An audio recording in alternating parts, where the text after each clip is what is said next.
guys, my name is Dominic Flex. I'm joined by Lauriane Lagnay, and she's a FGA and GIA gemologist. And today we're going to cover everything about Tanzanites. So it's a very beautiful purple stone, and we're going to cover everything from, the color of it, the price range, the origin, all of the very juicy basics that you need to know. Imitations, rough. Yeah.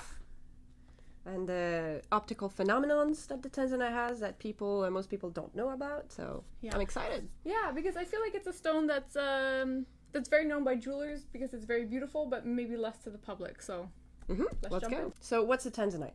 Yeah, first of all. sorry. no, that's yeah. fine. Okay. So the Tanzanite, you often see it on cruise ships, you see it in jewelry stores. It's a well-known gemstone, and it was named by Tiffany Co. Around when it was discovered in the 1967 in Tanzania near the Kilimanjaro. So it's a stone that has a hardness of 6.5. So normally when you do rings and jewelry, you try to go 7 and more. Yeah. But it's a soft stone, but it's still durable. So what you do, you just take care of it a little bit more than your other jewelry. Exactly. It's a beautiful blue purplish color. Yeah. Mm-hmm. Yeah, maybe it's just a ring that you don't necessarily wear every day or wear on special occasions, but it's fine. Exactly. It's for all your special nights. Yeah. And so the Tanzanite is the December gemstone for the ones that are born in December. And it has a lot of really special tones and colors, and it also has something that we call Pleochroism. So it was discovered, as I said, in 1967. It was the Maasai's, I think, the first ones that discovered the gemstone, but it didn't really get out of the tribe much. And it was an Indian geologist that discovered the blue gem in a Maasai village. And normally, when the Tanzanite comes out of the earth, it's brown. So it was blue by accident because, and the rumor says, it was a natural fire that occurred near the Kilimanjaro that naturally heated the stone to its blue color.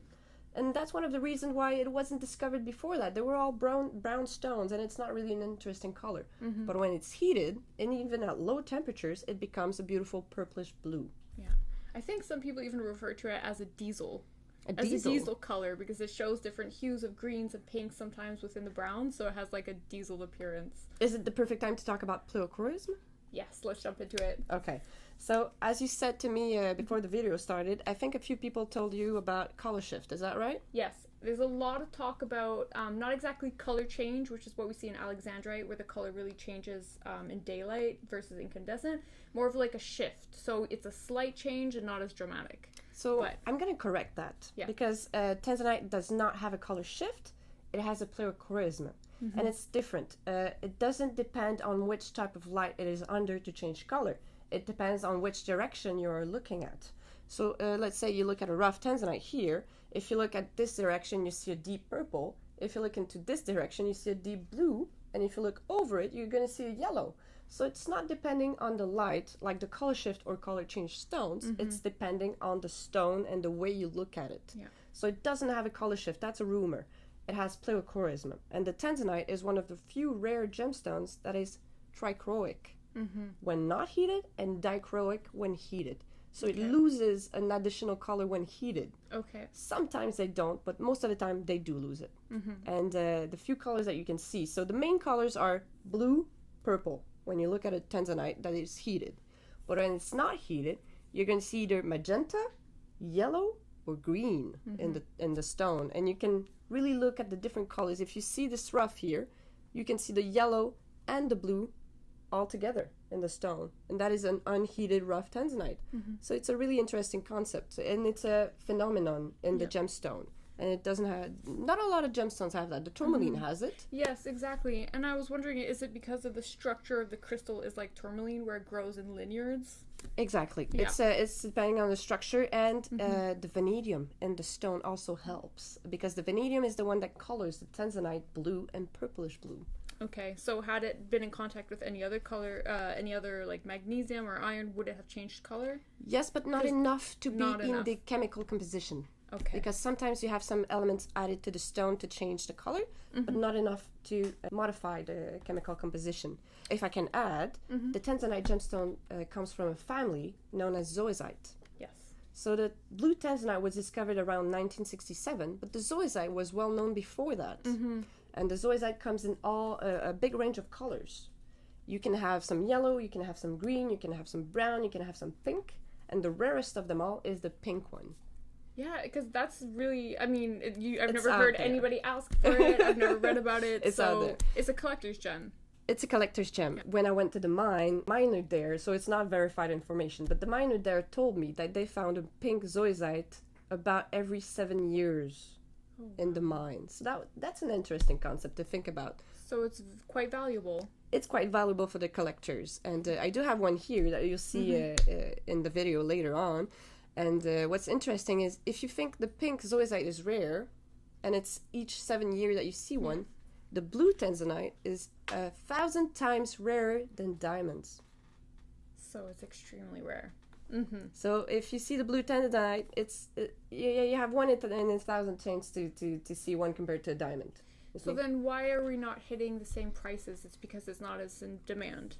That's what it comes down to. It's a soft stone. Okay. It's not as in demand. It has sometimes it has inclusions in it.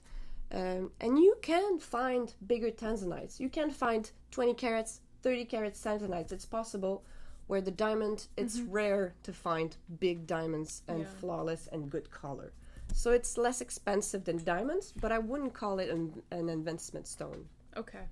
Yeah, because a lot of people, talk about investments online because I think because there's only one origin, there's a little bit of skepticism about, okay, well, if there's one origin, that means that once it's depleted, prices will rise, right?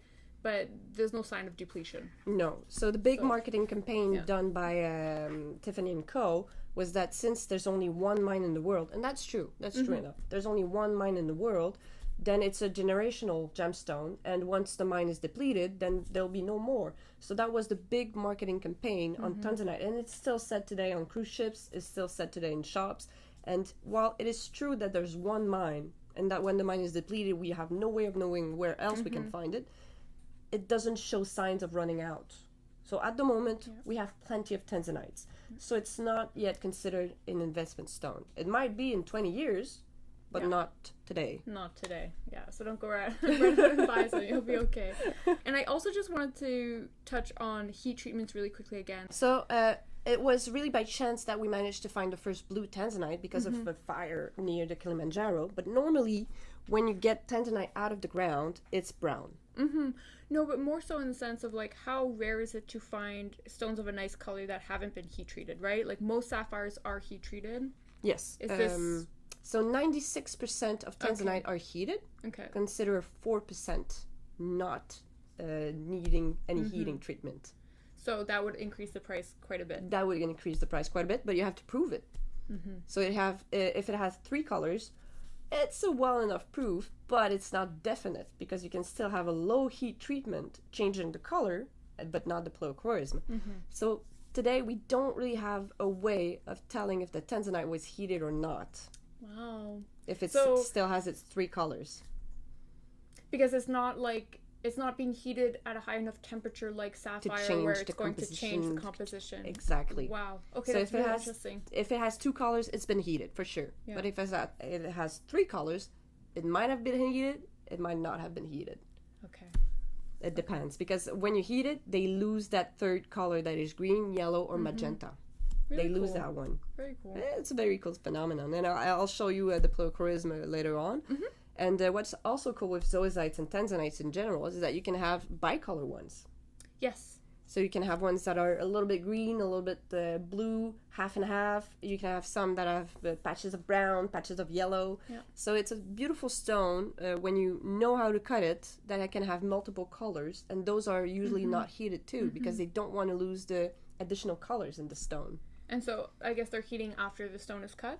Yes, most of the time, because they're afraid of it stressing the stone too much and then cracking. Most of the time, they cut it and then they heat it. All right, so now we're going to cover, the basics of how to buy the most desirable Tanzanite, because obviously, from there's different colors, different shades, clarity. So these are going to be primary examples of the best of the best. Of what you want to buy and what you want to have on your ring. Yeah. So I'm showing here 2 different types of Tanzanites. You have the commercial quality, what we call low-grade Tanzanite.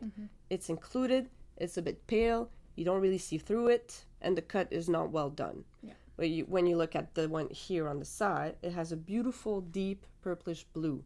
So the most desired ones are either the deep purplish blue or the deep blue. Closest it is to a sapphire or the closest it is to true Tanzanite color, the more valuable it is. Yeah. So you want a stone that is well cut, not too deep, not too shallow, so you don't see a window through it, and you want it to shine. So you can see the oval here is a high quality one. The oval here is a, as I said, low quality one. And then you have a small round one here. You're going to see a closer picture of it. It has a pale blue color. Yeah. That's not a color you want to see in Tanzanite. You want the deep saturated color. And then you have the pear shape here that is a slightly sick green to a pale blue. That's not a desirable color or bicolored Tanzanite either. So you really want the deep purple or the deep blue. Deep blue being the primary choice. Exactly. So the oval here and the emerald cut here would be the best choices for Tanzanites. It has a dark blue or dark deep purple. It's well cut. It's not too dark and it's not too light or pale. So this, I'm guessing, these are the cutoffs. You don't want to go any darker than this. You don't want any, no. Yeah. And if you put one in a ring, like this one, see, it has a deep color, but that's the limit. You don't want to go darker than that or it's going to be black on your finger. Well, this one's, I feel, is nicer. It has more blue in it. That one is super nice. Yeah. That one is the perfect blue color that you want to see in Tanzanite. People would think you have a sapphire. Well, that's, I think we're going to touch on imitations in a bit, but a lot of times they will imitate it with synthetic sapphire. Exactly. So synthetic sapphires, and you have a stone that is a good imitation and also natural called iolite. And iolite is a more purplish colored stone with a side of gray because it's also pleochroic. Oh, okay. So it plays games on people's minds. So the iolite is dichroic. It has two colors like the heated Tanzanite, but unlike the Tanzanite, it has gray to purple, and maybe sometimes deep purple to lighter purple. Yeah, that's what I'm wearing right now. So this is the closest imitation to Tanzanite, and it's not expensive, so it's also a good option for people that don't have the money for the biggest beautiful Tanzanite. And another fun, well, it's not an imitation, but you know, it's close. You have the natural sapphires. Yeah. So the natural sapphires often get mistaken for Tanzanites, or the contrary. Sapphires, Tanzanite often get mistaken for sapphires. Of course, sapphires are going to be more expensive at that size and color, but sometimes they use low quality sapphires to imitate a high quality Tanzanite. So that's also not good. No. But synthetic sapphires that don't have any value are a good imitation also for Tanzanites. And if we're talking about prices, let's say for a good quality 1 carat Tanzanite, what are we looking at? A good quality? Well, let's say the top. Okay, well, let's start a commercial and we'll work our way up. Okay, commercial quality. So let's say this included one. I'd say you're gonna start at 200 per carat.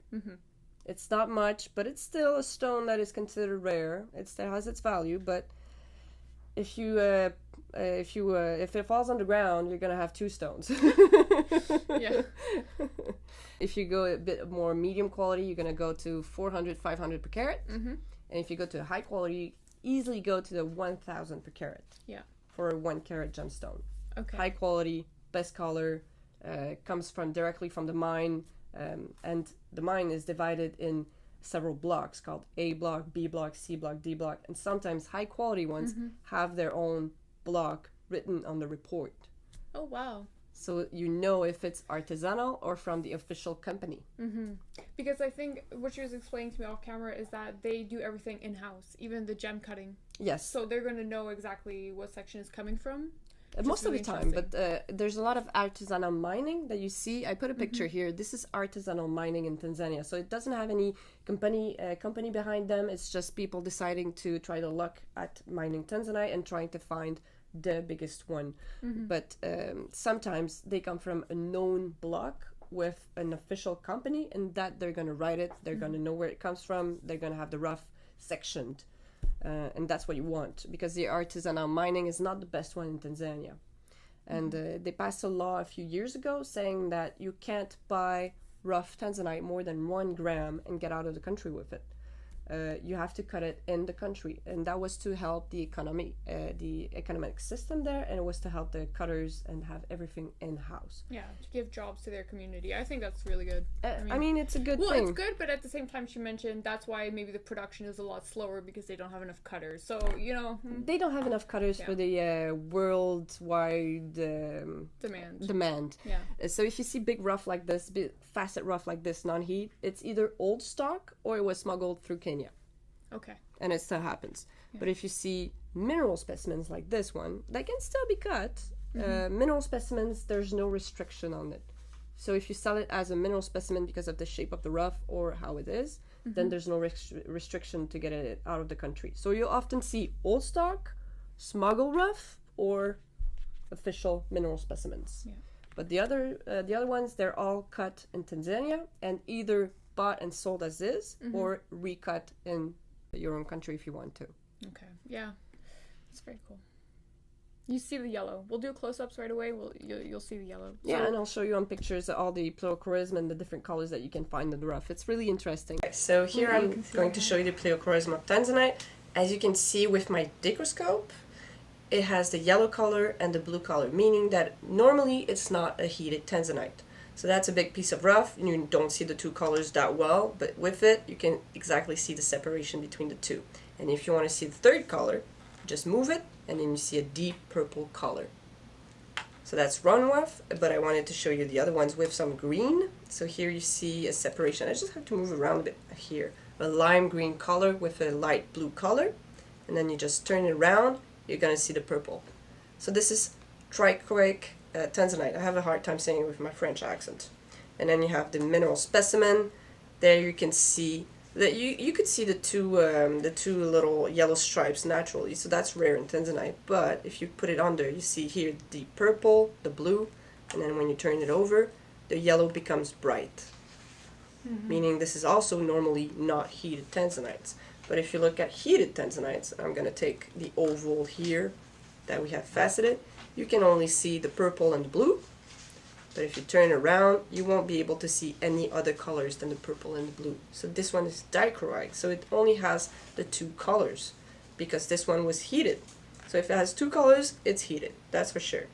And then you have the normal brown one that you see and that you find in the mines. So we remember 96% of the Tanzanites come out brown. So this is the normal color you're going to find. And then you can see the yellow and the magenta color in it. So this one is really has a nice Pleochrism. You can see all the three colors, so the brown, the yellow, and the magenta. And when the stone is going to be heated, you're just going to see the purple and the blue. So that's really special. And then we do the last one just for fun. So this one is a bicolor Tanzanite. It has all sorts of different colors in it. And if I place it well, you just have to play with it a little bit.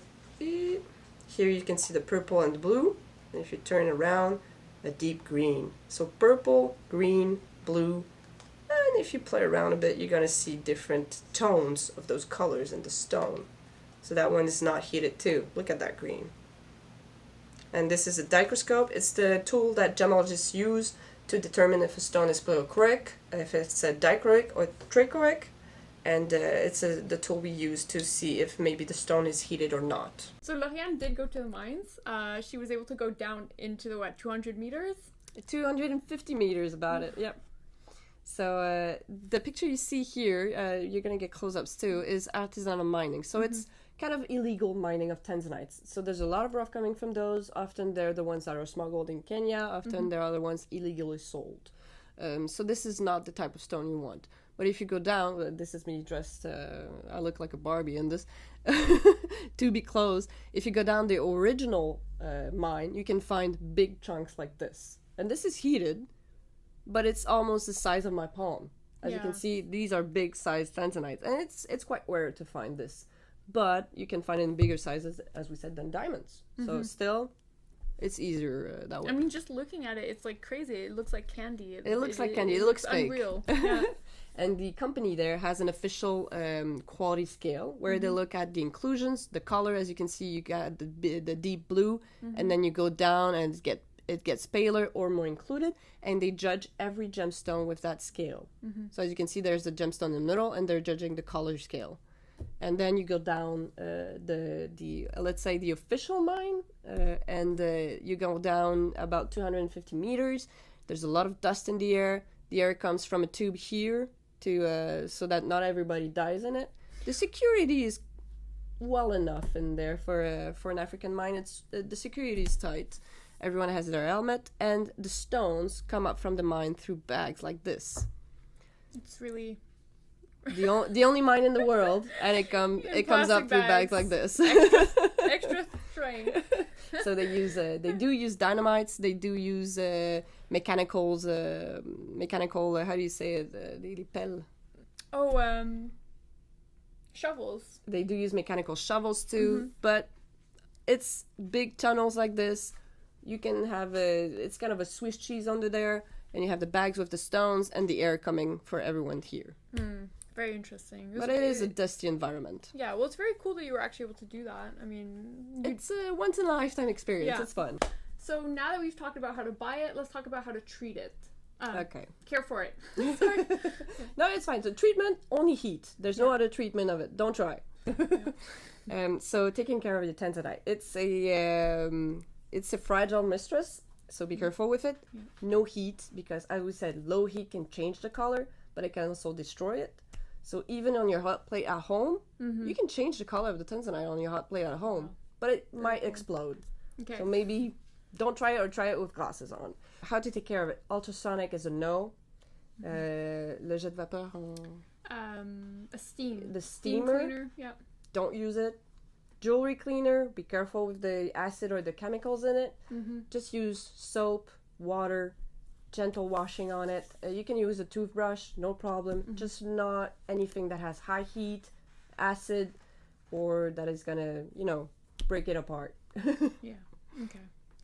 All right. Well, thank you, Lauriane. Thank you for doing this video. If you guys have any questions, of course, leave them down below and we try to answer them. You can always hop onto our Instagram where we have short form content. And yeah, thank you so much. We'll see you next time. Thank you.